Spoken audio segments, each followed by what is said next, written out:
Hey guys, it's Trafotin.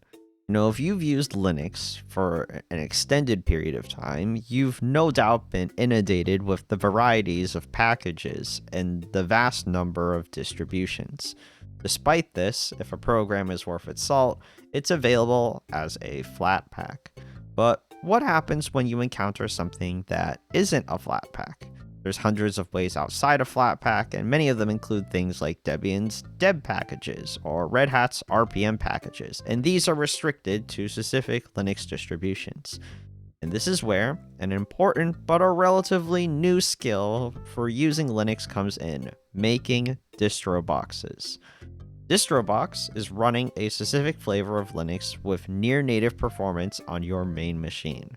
A distrobox functions as a compatibility layer because, unlike a virtual machine, applications installed in a distrobox have standard access to your system and can run almost any Linux application that you'd want anywhere.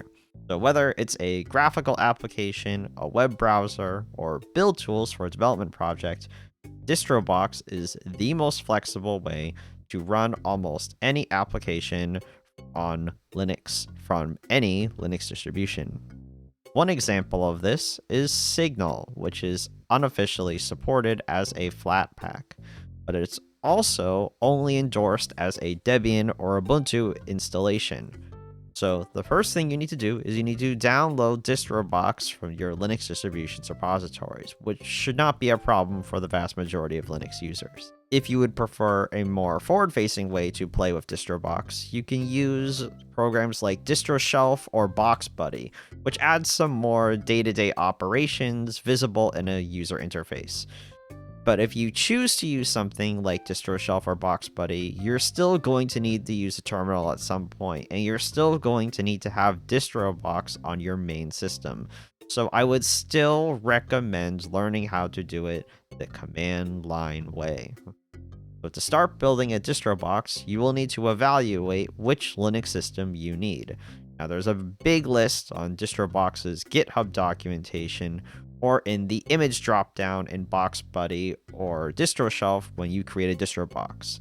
This list might be very daunting, but if you don't know, you should usually start with Fedora latest or Ubuntu latest, which means you're going to be running Fedora or Ubuntu respectively. Since Signal asks for a Debian or Ubuntu-based distribution, we're going to use Ubuntu latest. To create our first distrobox, we're going to run a distrobox create -n for our name, the name being your distrobox or whatever you want here, and -i Ubuntu latest. If you are doing this for the first time, you'll be prompted to pick an image from the latest Ubuntu mirrors. Afterwards, Distrobox will pull the latest Ubuntu image down so you can run it. Then you can enter your distrobox with the command distrobox enter your distrobox. This command can also be appended with commands that you want to run inside of your distrobox, like say a sudo apt update or sudo apt upgrade, for example. And in terms of maintenance, you will still need to manually upgrade each of your containers, as each system is independent of each other, even if they share the same base image. Distrobox provides a convenient command to upgrade every distrobox you control with the command distrobox upgrade --all. But if you want to upgrade an individual distrobox, you can just simply do distrobox upgrade your distrobox. Lastly, if you're done with a distrobox and don't need it anymore, it's a distrobox rm your distrobox. So now that we've created our new Ubuntu distrobox, we're going to enter our Ubuntu distrobox with distrobox enter your distrobox, and then we are going to run the commands from Signal's website to install Signal as normal. So you can just copy paste the commands from the website and run them here. Because distroboxes are stripped down, some quality of life is missing and basic features aren't installed out of the box. In the case of a file picker, you will need the package xdgutils. This provides the file picker that's classically used and will actually integrate pretty cleanly with your host system, as long as you're using a standard one like KDE or GNOME. And on Ubuntu, if you need Japanese support, you can use the package fonts nodo cjk for Chinese, Japanese, and Korean. And there's a similar package on Fedora, which is Google Nodo Sans CJK fonts. And lastly, to fix the sound problem, like say the notification sounds in Signal, or if you want to do a video call, you will need the package Pipewire. And with Ubuntu and Fedora, this is simply the package Pipewire. And when you want to install all these things, you can simply run them as a one-liner sudo apt install command, as long as you've entered your Distrobox, of course. Afterwards, we can integrate Signal into our native GNOME or KDE menu, so we don't have to open the terminal every single time we want to run Signal. Depending on the kinds of applications that you use, you may need to use a different distrobox-export command. Typically, this is named after the desktop file from the program's website. So in the case of Signal, this is simply the word Signal. So to export Signal to our menu, we're going to run a distrobox export --app and in quotes Signal. For command line programs, like say if you wanted to run Signal from the command line for debugging purposes, we can add the -b command and the path for the binary. Now this isn't entirely obvious, but you intuiting this from the commands from Signal's website, they do a sudo apt install signal-desktop. So if we do a where is command, signal-desktop, this lets us find the Signal binary, and then we can use a distrobox export-b user bin Signal desktop. So now we can run Signal in our terminal on our host machine, and we can also run Signal as a desktop application as normal, completely invisibly. And that is our first application. This might seem really complicated, but Signal demands a teeny bit more than most applications, but it's not far off from what most applications are like. Most programs will automatically install these things for you, but the first time you install something, you should be prepared to take action, or expect it to be bigger, because distroboxes themselves are stripped down. So moving away from specialized applications, let's make what I call a workflow distrobox. And this is where you use one distrobox to house various utilities that you intend to use on a regular basis. And for me, one example of this is compiling the program Whisper CPP, which is what I use to make subtitles for my videos. The name Whisper CPP implies that it is a C++ program, and if you follow the instructions on their GitHub, you have to compile this from source using programs like CMake and GCC.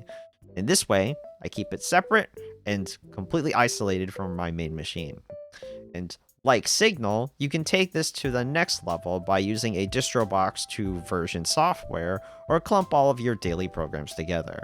I typically have personal containers appended with the corresponding container distribution, like say Fedora personal or Ubuntu personal or Arch Linux personal.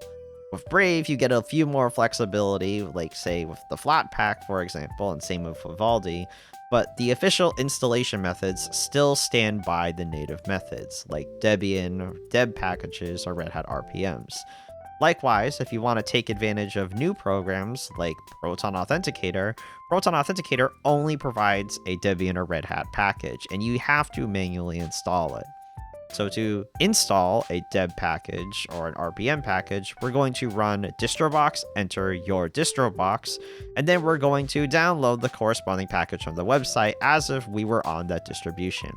If you're using BoxBuddy or DistroShelf, you will get the option to upload distribution packages to install instead, and then it will do it for you. Next, if you are doing it the manual way, you will run the corresponding package commands to install the package that you downloaded.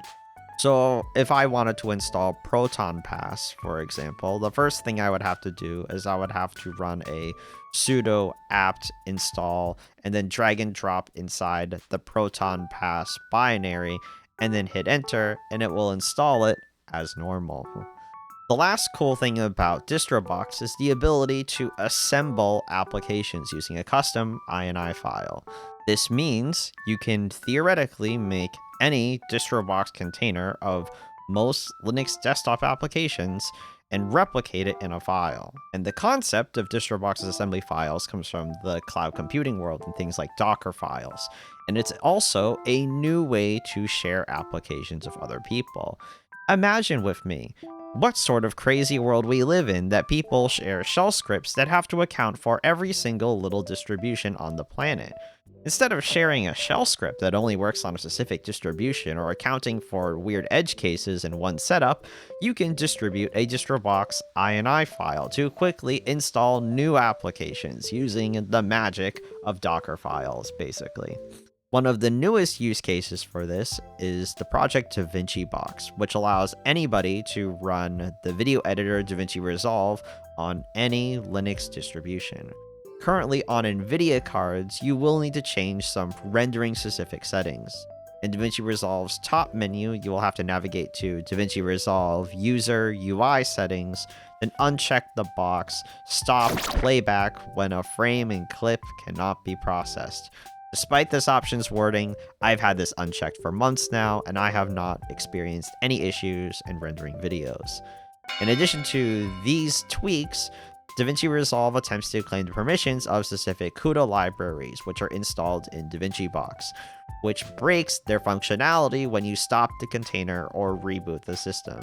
And as a workaround, you will need to delete these libraries, and then DaVinciBox will re-pull those libraries from the main image with new pristine libraries and untampered permissions. And unfortunately, you need to do this every single time you reboot your computer. But more simple than something like DaVinciBox, you can take every step that I used to create my signal container from earlier and replicate that process in an INI file that works on any Linux distribution, not just the Debian-based ones. So let me break down what some of those commands look like, and when you try to put them into your own INI file. At the top of your INI file, you're going to want in brackets the name of your Distrobox container. So if I'm going to make my Signal container, I'm just going to put in here the name Signal in brackets. Then below that, we're going to put our source container, our source of truth that the image is going to be based on. This can be something generic like the docker.io image of Ubuntu or the quay.io image of Fedora, or something even specialized like the Linux server IO's FFmpeg image, for example. And then for the additional packages flag, we're going to put in the packages that we want installed prior to the initial hooks that are run in the container. I'll get to those later, but these are things that I mentioned earlier, like the XDG utils for the file picker, Pipewire for audio and video, and the fonts that you need for any languages that you speak or you need to read. And then the next thing is init systems, and this is integration with systemd and OpenRC. I will be honest, the documentation on this was very scant, but I have never needed to touch this, so I just leave it as false. If someone knows what this is, let me know in the comments down below and why someone would want to use this. We also have NVIDIA support, and you're going to want to check this on if you are an NVIDIA user. If you just use Intel or AMD or an integrated CPU or an ARM computer, you can probably just leave this off. There's also the pull option, whether you want to pull the image again when you run the Distrobox assemble command. Typically, you can leave this on, but if you're running this in bulk, you probably don't want to hammer docker.io every time you want to build an Ubuntu image. Then we also have the root option, whether you want there to be a root account in your Distrobox, and this is actually very useful when you're trying to interact with server tools that require a root account, like for example, the official Nginx Docker container. Then we have the replace option, and this is whether you want to replace your existing container of the same name, so that's in the brackets. So for here, it is Signal. So if I ran a Distrobox assemble my INI file, this would replace any container with the name Signal that is already on my computer. Please be aware of this, because if you run this, it's going to delete containers and all of their data and the configuration files and stuff inside that's in the root directory, so please be aware of that. Now we get to the init hooks. In the init hooks, you can have multiple arguments here, and this is where I put the installation commands that Signal included on their website. And there's actually 3 lines on Signal's website that they use to tell you to install Signal. So now we have our ini file, and we can run a distrobox assemble signal.ini, and this will assemble us a new Signal distrobox that has Signal and functions identically regardless of what kind of computer you run. And that is fantastic. This means you can run pretty much almost any application on Linux with a distrobox as long as you have an ini file, and you can reconstruct it perfectly and replicate it. Now, probably like, wow, Distrobox is really great. And Distrobox is really great, but it does have a few limitations and a few things to keep in mind, because I want to be clear, the vast majority of applications work great, but there are a few catches and edge cases to be aware of, because here's some of the things that you can't use with Distrobox or issues that you might run into. First thing to be aware of is Distroboxes will take some time to boot up when they are launched for the first time. This can be alleviated by adding them to the XDG auto start, which, if you didn't know, is in your home folder .config auto start. And then this will start them when you boot up your computer. But you may not need to do that with every single computer when you log in. After the container does its little thinking, it will launch with near native performance every single time after you do it, provided the container is still running. The next thing to be aware of is certain programs that require direct access to your file system or removable media may have problems. And this includes programs like, say, GNOME disks, for example, or in my case, a program like Veracrypt, which I do need to decrypt a few removable drives. Next, we also have VPN provider-specific software, and I wish we could containerize VPN software, but alas, this is the world we live in. Now, this is an issue that I feel like I'm not the only one that's experienced, and this is probably an edge case, but using only Fedora distroboxes, not any other distribution, requires internet connectivity. And this includes stuff like DaVinci Box. Now, for a DaVinci Box, I'm not too miffed about this, because DaVinci Box does need to connect to the internet anyway, so it can do DaVinci Resolve's license checking, and I'm not entirely sure why this is, and it's not a major problem for me, but this is something to be aware of. But I also want to let you know, I have not seen this on any other Distrobox container solution. I haven't seen this on Ubuntu or Debian or Arch Linux or OpenSUSE. It just doesn't exist. For some reason, it's only Fedora. I don't know why this is this way. But the last one is probably more important and probably something to keep in mind. Using Distrobox isn't a widespread practice yet, but certain programs may have unintended issues or require additional packages, like all those packages that we had to install when we installed Signal, for example. Another example of this is the options that you have to change in DaVinci Resolve, because otherwise rendering is strange unless certain options in the menu are checked, or for some reason Brave fails to show an icon in GNOME's task switcher, but for some reason the Mullvad browser's task switcher icon shows up fine, and other Chromium-based browsers also show up fine, so I have no idea why this is. But despite these issues, I think Distrobox is a major improvement to desktop Linux. You don't have to install programs that mess around with your system. When you install system packages, it increases the chance that something will go wrong. This is why it's important to use things like snap packages or verified flatpaks, and that's great, because when you use them, they won't cause update problems or block your system from turning on or give you the black screen of death or kernel panics. But when you do need to run programs that aren't flatpaks or unverified flatpaks, this is where distroboxes serve an important purpose and can be run without breaking your system. In fact, I would go as far to say is if you are even using Debian, you should just have a Debian distrobox with all of your stuff in it instead of installing anything on your base system, because the people who make Debian probably didn't test Debian with whatever the heck you installed on your system. But it also means that you aren't getting an opinionated view of that software. Like in the case of Signal. Signal has an unverified flatpak, But it also means by using Signal and Distrobox, I'm not getting an opinionated view of the software. I'm using it quote unquote as intended. But if it works in the cloud, it probably works just fine here too. So with that being said, go out there and go use Distrobox. And why don't you go down below and leave a like on this video. Leave a like on this video and comment down below all the funny things that you use Distrobox for. And if you'd like to learn more about me and my channel, you can always visit my website, Trafotin.com. If you visit my website, you get access to a full transcript of everything I've said in this video and every other video I've made. And you can also copy-paste the INI file that I use to assemble Signal in a Distrobox. I'll leave a link for all of those in the description down below. And if you'd like to financially support the work that I do, you can always give me money through Patreon, YouTube memberships, or cryptocurrency. I would also like to apologize for my absence in the last week. I am sorry that I was gone, but I did want to take a little bit of a mental health break, and it lasted a little longer than I had wanted.